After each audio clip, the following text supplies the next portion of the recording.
Hello and welcome to the next video part in Domains and Dimensions of Behavior Analysis within Applied Behavior Analysis in Early Childhood. We're beginning with Objective 8. List and define some characteristics of the conceptual analysis of behavior. 9 is identify the relationship between radical behaviorism and domains of behavior analysis. The conceptual analysis of behavior is the major domain of behavior analysis concerned with how we think about and study behavior. The other domains were EAB, ABA research, and ABA service delivery or practice. This is our final major domain, conceptual analysis of behavior. And activities within the scope of a conceptual analysis of behavior can include the following: analyzing and identifying concepts that bring phenomena within the scope of a science of behavior. So I'll give you an example. Early in the history of motivation, initially motivation had been conceptualized as influenced by drive. And we talked about this, how individuals are driven, to engage in certain behaviors or achieve certain outcomes, and whatever those outcomes are of the behavior, it reduces the drive, and to the extent to which it reduces the drive to continue to engage in that behavior, motivation decreases. So when the person's drive has been sufficiently reduced, we would say they're no longer motivated to engage in the behavior. And behavior analysts identified that concept, analyzed it, and reconceptualized it as, drive was conceptualized as a hypothetical construct, right, or mentalistic explanation, and replaced with the concept of the establishing operation, and later the motivating operation, which places motivation in the environment, emphasizes that environmental manipulations such as deprivation, satiation, aversive stimulation are motivating variables. Defining phenomena to establish new targets for experimental analysis. And so it's not uncommon, I'll give you another example, it's not uncommon for folks to explain others' behavior by saying that they just want control over the situation, or they want to control their environment, or they want to be in control, or they're a controlling person. And we can define control differently as behavior analysts in a way that would allow you to then experimentally evaluate variables that influence control. Because if we say the person is controlling, or they want to control others, we're using mentalistic explanations, hypothetical constructs to explain behavior, and those are outside the scope of an analysis of behavior. So we can establish a new target for an experimental analysis by instead asking, what are they controlling? Because whatever it is that the person is controlling is in the environment. And we emphasize that environmental events control behavior, not the other way around. Right? So when we define controlling, or we define control as something the environment does instead of something the person does, that brings it within the scope of an analysis of behavior. Interpretation of phenomena based on principles of behavior. So, for example, radical behaviorists view private events as private stimuli and private behavior, which have the same, the private stimuli would have respondent functions or operant functions, right? And private behavior is going to be either respondent or operant behavior.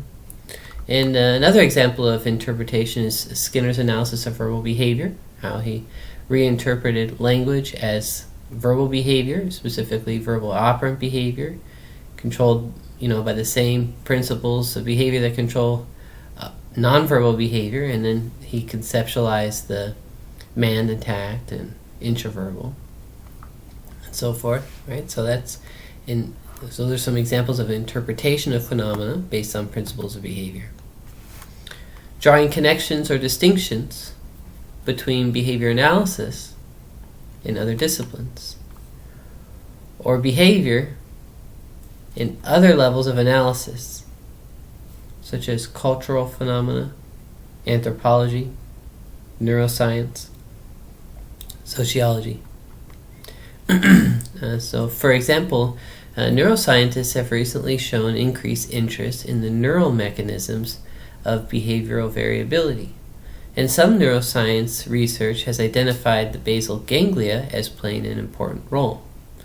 Now, alternatively, behavior analysts have shown a variety of environmental variables, such as schedules of reinforcement or motivating operations, can control behavioral variability.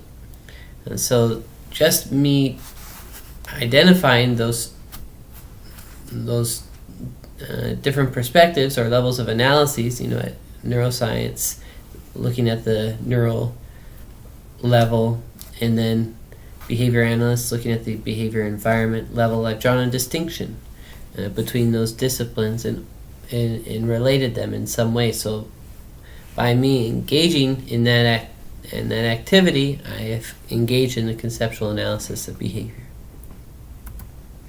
So the conceptual analysis of behavior is not experimental. It's not a philosophy. Instead, it's a way of focusing on how we think about and study behavior, and can include analyzing and identifying concepts, defining phenomena, interpreting phenomena, drawing connections or distinctions between behavior analysis and other disciplines. Alright, ASR time. ASR 12, the conceptual analysis of behavior, is the major domain of behavior analysis concerned with A, experimentally demonstrating functional relations between behavior and environment, or B, the improvement of socially significant behavior, C, characterization of basic principles such as response generalization, D, the ways in which we analyze, define, and interpret phenomena as they relate to a science of behavior. A couple more seconds.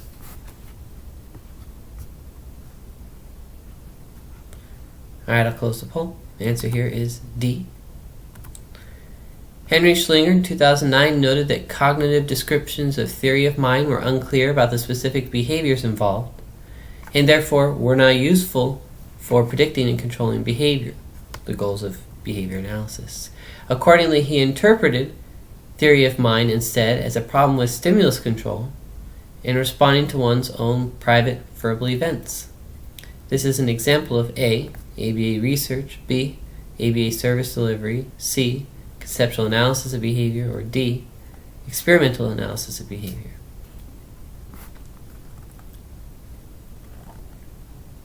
A couple more seconds. Alright, I'll go ahead and close the poll. And the answer here is the conceptual analysis of behavior. ASR 14. How is radical behaviorism related to the major domains of behavior analysis? A, radical behaviorism is the basic experimental approach to behavior. B, radical behaviorism constrains the domains through assumptions such as determinism and empiricism, but extends their reach to all behavior. C, radical behaviorism validates the relationship between ABA research and ABA practice. Or D, radical behaviorism translates principles of behavior into technology.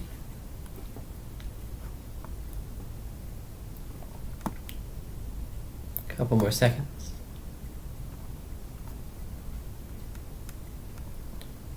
Alright, I'll go ahead and close the poll. And the answer here is B. Radical behaviorism constrains the domains through assumptions such as determinism and empiricism, but extends their reach to all behavior because radical behaviorism is thoroughgoing. ASR 15. Some studies suggest that the results of a particular assessment procedure may be masked by medication. The BCBA designs an experiment to determine if a functional relation exists between the medication and the behavior for 3 individuals who are not receiving services. This scenario exemplifies which domain of behavior analysis? A, ABA research, B, ABA service delivery, C, conceptual analysis of behavior, or D, experimental analysis of behavior.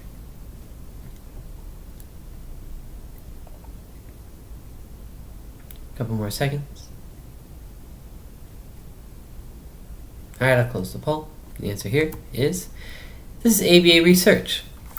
So some keywords that should lead you to selecting that answer: experiment. All right. Individuals not receiving services, so no ABA service delivery. All right.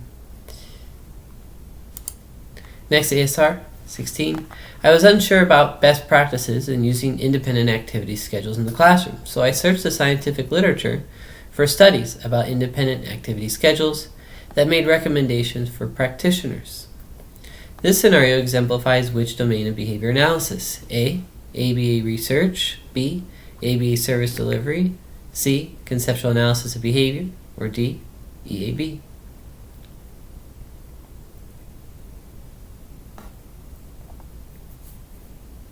A couple more seconds. Alright, I'll close the poll. The answer here is B, ABA service delivery. Here I'm looking for best practices to so things that I can do that are considered the best approach, right? And so the best approach to teaching independent activity schedules.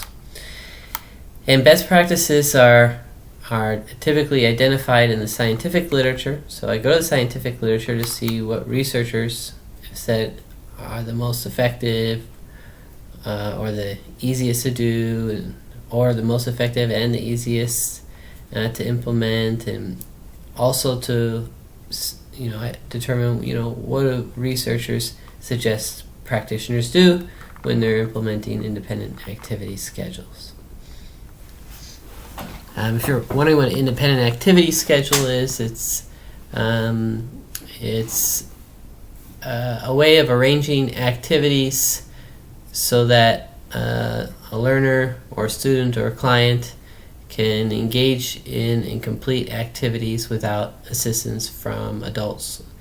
And so they sometimes consist of a binder on a desk, and the activities arranged on shelves in the room, and the child opens the binder and sees a picture of an activity. So they go and get that activity, bring it back to the table, complete it, return the activity to where they found it, and then come back to the binder, turn the page, see the next activity, go get those materials, bring them over to the table, complete the activity, and so forth until they go through the whole schedule until they reach the end and obtain a terminal reinforcer, a final reinforcer when the schedule has been completed. There are many different variations of independent activity schedules, but that's generally how they go.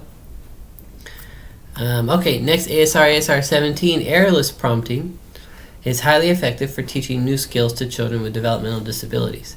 However, I noticed that no prior studies had compared the effectiveness of errorless teaching with conditioned reinforcers to errorless teaching with unconditioned reinforcers. So I conducted a study to answer this question and presented my findings in a national autism conference.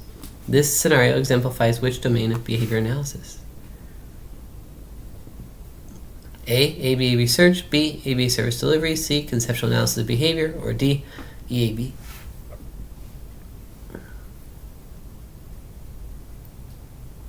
Give you a few more seconds. Alright, I'll go ahead and close the poll. The answer here is ABA research. The key word that should have stood out is study. I conducted a study to answer this question, so the focus here is answering a research question, not helping a client. Alright, that wraps up this video part. See you in the next video part when we summarize the major domains of behavior analysis in relation to radical behaviorism.